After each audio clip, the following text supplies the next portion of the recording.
Constantin Simon reporting there.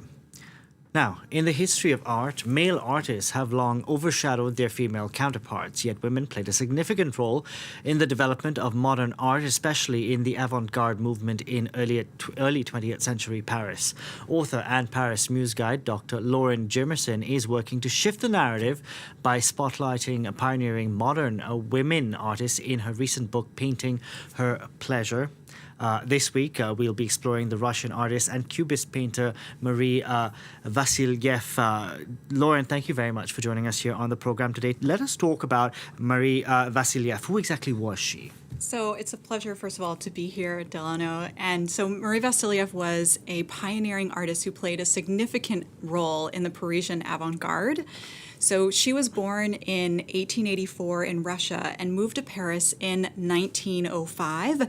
She studied with Matisse, and then she befriended and collaborated with important artists like Modigliani, Chagall, and Soutine. And in this photograph, this takes us back to the summer of 1916, we are looking at La Rotonde, the famous cafe, and we have a wonderful group of artists and writers, including Max Jacob and Pablo Picasso. The petite woman in the group is dressed in this tailored jacket and a wide-brimmed hat. Her face is in shadow. So who was this woman? She was Marie Vassilieff. So an incredibly important artist who played an integral role in the Parisian avant-garde, and I'm working to make her story heard through my book, Painting Her Pleasure. It sounds like she was quite a trailblazer. How did she get to become such a prominent figure? That is a great question. So she just kind of jumped into the Parisian avant-garde scene, which was at the time Montparnasse. So we're in the south part of Paris, the left bank, and this was home to important artists and a hub of activity. So she is going to study with Matisse, and she may have also studied at an important academy, La Palette, before opening her own academy in 1912, the Academy Marie Vassilieff on Avenue du Maine in Montparnasse.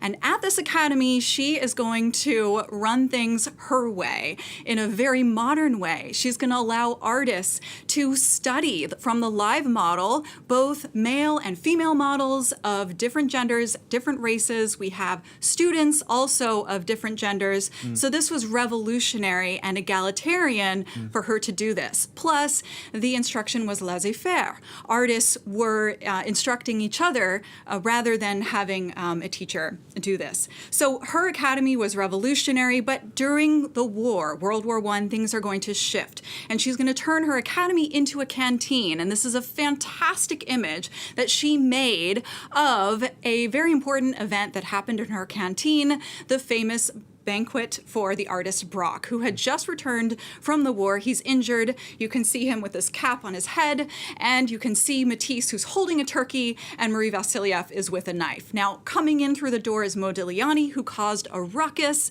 and Matisse saved the day. So this was a place where artists came for joy and merriment during the dark times of the war. It closed in 1917 due to a number of things that happened in Marie Vassilieff's life, including the October Revolution and her and her studio being completely ransacked during the war. So it was a very difficult time for this artist and many others. What was it that Vassilieff and her avant-garde colleagues were trying to convey through their style? Absolutely. So she is doing a lot of different things. And if we look at her Cubist work, so this is one prime example. This is called Femme Assise, or Seated Woman. So what she's doing is taking a step forward from the Renaissance. Since the time of the Renaissance, artists have been painting the body and space using linear perspective, one-point perspective. Instead, she's going to use multiple perspectives to show her figure. So you have an array of shapes and sliding and shifting forms. It's all very confusing. It's all dynamic, and it's meant to capture the rapidity of modern life. Think of all the inventions in the early 20th century century. The automobile, the airplane, cinema, X-rays. This was an incredibly exciting time, and artists were responding to that with their dynamic works through styles like Cubism, in which Vassilieff played a really important role. Now, given that she had this innovative approach to Cubism, how did she break barriers down and go against, what was being done?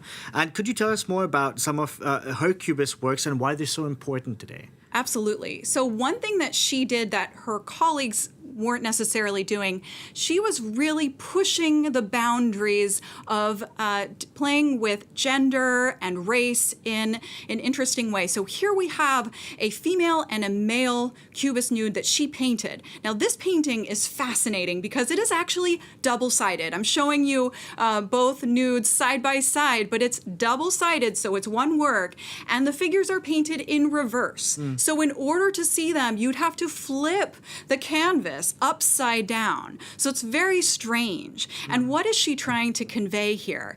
What I've seen across these two images here is that she is assimilating two different genders, and she shows an array. Maybe she had been looking at models of different ethnicities as well. So it's all very befuddling. At the end of the day, she's telling us that gender is just one part of identity and not the most important part, and really pushing the boundaries with her androgynous nudes. Now, this all sounds incredibly innovative, isn't it? How did her dolls set her apart from other artists, and what makes them significant? So after World War I, she is going to innovate and create an entirely new art form.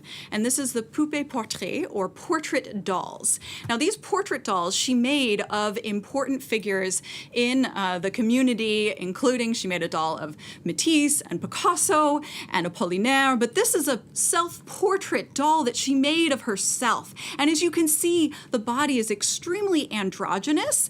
If we look at this, it's hard to know whether this is male or female, and it's also influenced by African sculpture, which was really important at the time.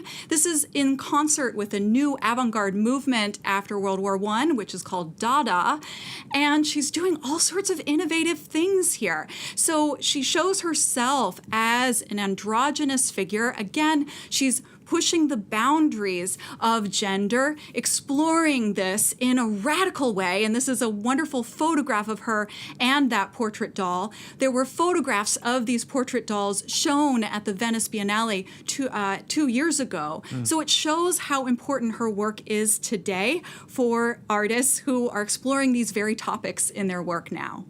Fascinating stuff, Lauren. We're going to have to leave it there. Thank you very much for that. That was Dr. Lauren Jimerson, author and a Paris Muse guide.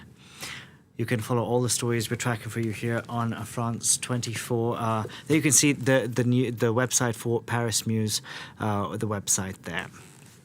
Thank you, Delano. Thank you very It was a much. pleasure. More news coming up with me. Stay with us.